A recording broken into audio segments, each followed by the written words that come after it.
What else is on the docket, my friend?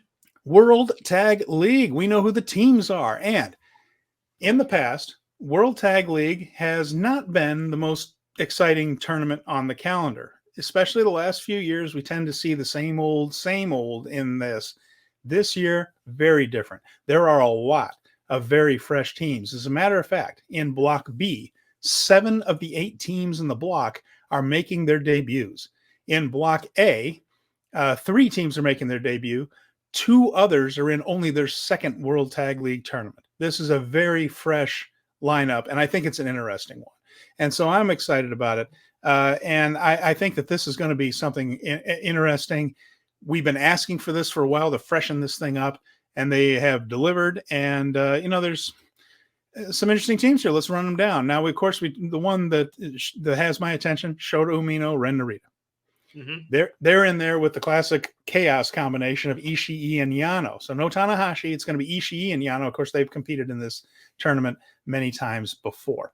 After that, we have Henare and Great Okan. So there's the United Empire representatives. And they've been in it before. TMDK, one of the best teams out there. Nicholls and Haste. Nicholls and Haste, yes. And then, of course, the War Dogs, that being Coughlin and Kid. We also have Yujiro and Evil from the House of Torture. Dave Meltzer's favorite tag team. So, yeah, and then we have what we expected. We mentioned this one weeks and weeks and weeks ago. I don't know if we brought it up in the air the last couple of weeks, but we expected Kiyomiya and Oiwa, who is, of course, on his excursion with Noah, coming back for this one. Very similar to the way Kosei Fujita came back from excursion to participate in Junior League. Here we have Oiwa in World Tag League. And then the AEW representatives. Woo, yeah, there they are right there. Pretty good. Gates of Agony. Pretty cool. Bishop Khan and Toa Leone. Yeah. And that's they might be a little bit of fun. Okay, so we're gonna play the fun game of who people face on the first night and who people face on the last night. Let's bring up the grid. All right. So in the A block, the key moments there is, of course, you look who's going to be finishing things up. But talk about opening night, if you will. All right, so we got Shota Umino and Ren Narita facing off with Great Okan and Henare. Mm-hmm. So that seems to be like right out the gate underdog status for them. Then we got Tomohiro, Ishii, and Toriano are going to take on Evil and Yujiro in that classic getup that we've had multiple times. TMDK will take on Gates of Agony, which honestly sounds like a fantastic match on the first night of the tournament. And then we got Alex Coughlin and Gabe Kidd versus Kito Kiyomiya and Ryohei Oiwa. And that too seems like underdogs looking to overcome something. So I look at this, and I think the AEW representatives will get some respect, but I don't think they're going to be involved all the way to the end, like the Gates of Agony. I don't see them making the funds. Oiwa, I think, is going to be treated an awful lot like Eagles and Fujita, in that they will get a couple of wins, but it'll mostly be Oiwa taking the falls and protecting Kiyomiya. Kiyomiya will be getting the wins for that team. That's how I feel that's going to turn out. House of Torture is going to be involved because there's always the threat of them ruining everything. And the War Dogs, I think, will also be part of this. TMD, here's what jumped out to me looking at the final matchup. So you're going to have on December 6th, Evil and Yujiro will be facing Shota and Ren. So I'm here for that. There's the threat of House of Torture ruining everything, right? Mm-hmm. Now, the other one is TMDK against War Dogs. That feels like a win and you're in finals for me, doesn't it? I don't know if it's a winning you're in. Yeah, okay. You see what I mean? Yeah. The other one is going to be Okan and Henare against Ishii and Yano, which, fine, but I don't think Ishii and Yano are going to be in the mix. This could be like the one where Okan and Henare trip over the finish line a little bit. So you think that it'll be Umino and Narita and Coughlin and Gabe Kidd as the team to go forward? I think we might see Shota and Ren or TMDK. And here's why I mentioned TMDK. I know we've already done it a little bit. My lean is on Shota and Ren. If I had to put money on it, Shota and Ren come out of the Sure. A block. The reason I keep TMDK in mind is because they keep repeating best team to never win the title. Best team to never win the title. Usually when they start doing things like that, means they're about to win the title. But doesn't have to happen now. Doesn't have to happen now. I still, if I'm going to put money on it, if I were a betting man, and I am, Ren and Shota is kind of my pick for the A block coming out of this one. I think Coughlin and Kid, there's too many plans for Kid already. TMDK, we've just seen that. So again, my money, just on instinct, Ren and Shota. Yeah, I'm leaning toward Ren and Shota, and given the other one, I think I'm going to lean with Alex Coughlin and Gabe Kidd because of the threat that people believe that they could actually beat Bishamon again. I think the Shota and Ren team is primed for, hitting their peak at exactly the right time and then kind of cleaning house. And these are only they're alternating nights. We have 8 matchups going through here, but they're alternating each night of the World Tag League. So by the time that we got through 1 week, we'll have watched 3 shows with somewhat inconclusive idea. But by the time we get to the 2 weeks later, right before the finals, we'll have mapped out and understood everything about this one. And it just, from the end of that best of 7 series during August and September, it was like they have plans for Shota and Ren. And they've been priming people with the Desperado and Wado and the Yuji Nagata and Suzuki. But this is the prime rib of the buffet right here.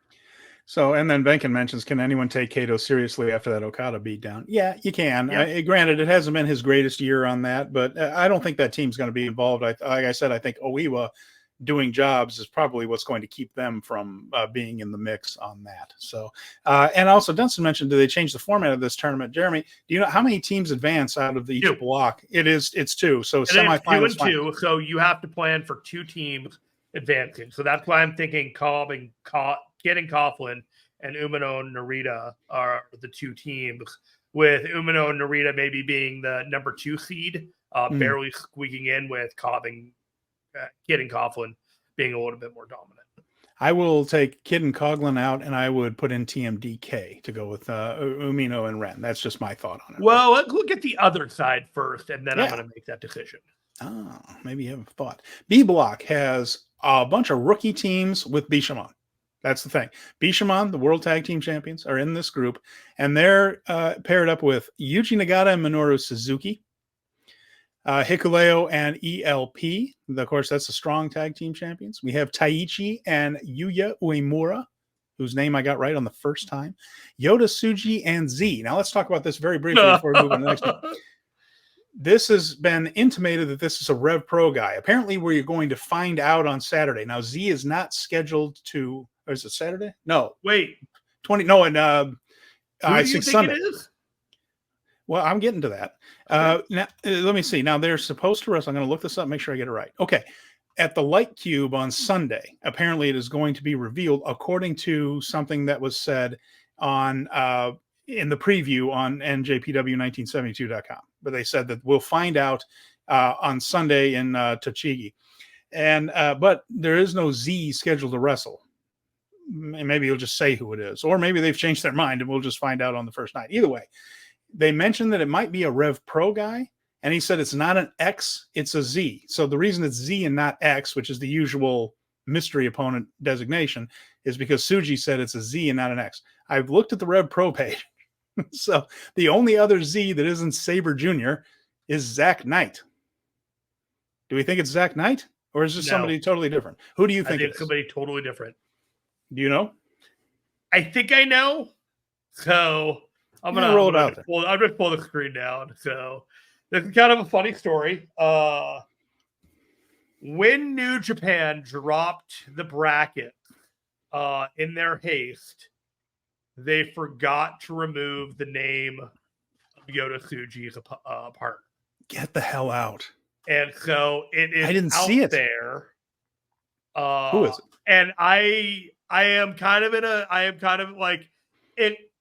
It's a little bit of bad faith to talk about it, even though like it's kind of an open secret among some of the people. It's a New Japan where do show. you stand? Do you want to know who I think it might be based off of the bracket spoiler, or do we want to like just plausible deniability? Close your ears and hum if you're watching and you're listening and you don't want to hear. And he's going to say the name in 5 seconds. 5, 4, Okay. 3, 2, 1.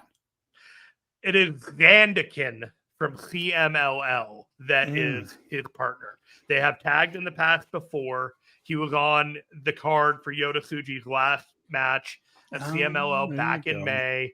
He was written on the bracket on the top level before the card was then pulled and re-edited to just maintain the Z. The wrestler's name is Zandekin. Okay, I know nothing about it. He is the Z. So there you go. All right. So there you have it. So we're back to that. And let's see. Dunstan hasn't been mentioned. Maybe it's me, but Kato has such a freshness to him with so many new feuds for him in New Japan. Yes. He'll go back to Noah, but I wonder if Bushiroad would want to offer him a deal in the future. I don't think you bring him in this much unless you're really interested in the guy. But Kiyomiya being in this, being in G1, being a part of the Dome shows, I think they are very interested in Kato Kiyomiya and should be. Talented dude. And we spent way too much time dissecting Yota Tsuji's partner. The next team. Soberano Jr. and Atlantis Jr. So we have the CMLL team right there. All right. So, and Lance Archer and Alex Zayne also in that group in their first tournament. Funny that they're in the same bracket as Hikuleo and ELP. Well, and then we have, Jack Bonza and Bad Luck Fale. So this is one of the why am I blanking? Australia, New Zealand, Oceania. One of the Oceania guys out there, Jack Bonza. Jack Bonza will be taking some pins, huh? He's going to be the real Loiwa of the bracket. It ain't going to be Bad Luck Fale taking the pins. Oh, man. Okay, let's go to the bracketology real quick. Thanking wants Lance Archer to beat everyone. Well, he's going to beat some folks, I tell you that. So there you have it. Again, the only team that has appeared in World Tag League before is Goto and Yoshi-Hashi. So there you have it. So, Jeremy. Night one, we have Minoru Suzuki and Yuji Nagata versus Soberano Jr. and Atlantis Jr. Cool.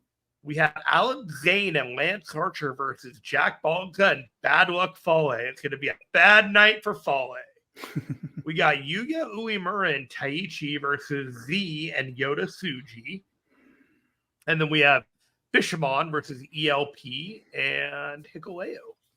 Go ahead. Slightly exciting, but feels like there are better matchups lined up down the way for that one. So let's see on December 4th, which is the last night of block action, what's going to be going on there. Right here. So we will have, it'll be Yota Tsuji and Z against Lance Archer and Alex Zayne. That doesn't feel like a match that's going to be too much in the mix, but perhaps maybe Archer and Zayne are going to get a bit of a push. Hikuleo and ELP will be facing the CMLL team of Atlantis Jr. and Soberano Jr. And then we will have what I think is probably the key match here. Nagata and Suzuki against Bishamon. That's intriguing in a few ways right there. And then the last one on that last day, Fale and Bonza against Taichi and Uemura. So to me, this kind of feels like Nagata and Suzuki are going to be in this thing, doesn't it? I don't know. I don't think that I could see Yoshi-Hashi and Hiroki Goto making it forward. Just because they already are the champions and they want them to look strong. Yes. I also, like, if they didn't, they put Hikuleo in the extra bracketing of the G1 here. I am not about to rule out ELP and Hikuleo. Well, but doesn't it make sense that both sets of tag team champions move on out of this? Because that's the strong tag champions and the IWGP tag champions. I could absolutely see those two teams going through with Would you Nagata have and Yuya Uemura and Taichi go forward though? That's or a no, if Shota and Ren do, you kind of want to leave that spotlight of young talent to them. Yeah, I think that, I think that's a possibility right there. But again, I don't know that that's going to be the way they go, but especially because their last match is against Fale and Bonza, and there doesn't feel like there's any kind of a dramatic turn to that one. Does it make sense? It sounds like that's a match that Taichi and Uemura will win, but there's no kind of dramatic result out of that. The other two matches feel like more of the win and you're in type for me. I don't want Bishamon in the extra bracket play and potentially meeting Ren and Shota before Wrestle Kingdom, if that makes any sense. Oh, I think they lose in the semis to somebody. Yeah, I think, Maybe, but I like if you want Bishamon to win their bracket, or do you want them to be second? Because if they're second, I would have them face the War Dogs in the other. But if they win their bracket, they would end up facing Ren and Shota, who would be second as like presumptive underdogs in that bracket. That's what I'm kind of just thinking about. That's what I was coming back to the other one. It's like there are dynamics here that I kind of want to keep people apart from each other until January 4th. Yeah. I mean, that's yeah. I mean, there's some points to be made there in there, but yeah, and Dunstan thinks Taichi and Uemura. Sorry about that, Yuya. I'm going to be doing that my whole career. Yuya Uemura will advance. He thinks that he and Taichi possible. What if it's a winning you're in with Yoshi-Hashi and Goto and Suzuki and Nagata? Suzuki and Nagata do win, and then it's Ren and Shota versus Yuji, Nagata, and Minoru Suzuki on the finals. Possible. And Venkin is asking, by the way, when's Taichi's rematch for the King of Pro Wrestling belt? In a few hours. It's on the show. We're gonna hit that one up right before we wrap but the thing up. Not a factor for World Tag League. Thankfully, that'll be out of the way. The only thing that bothers me about the Just Five Guys thing is that their final match is against Fale and Bonza, and they don't usually do a thing where they cruise into the semifinals with a victory. You know what I mean? Right. They did it with Sonata. I don't know. Maybe. Like there's one of those. Okay, we've taught you everything we can teach you. Go win those titles, kind of thing. Yeah. There's a lot of passing of the torchness that going into Wrestle Kingdom that I could definitely see. So, this is definitely way more wide open of a bracket than the A block, but. Yeah. Frankly speaking, Steven, I'm super excited for the World Tag League. These matches are, for the most part, going to rip. And we're going to be having a lot of fun talking about the majority of the stuff, talking about our favorite matches, in 2 weeks when we come back.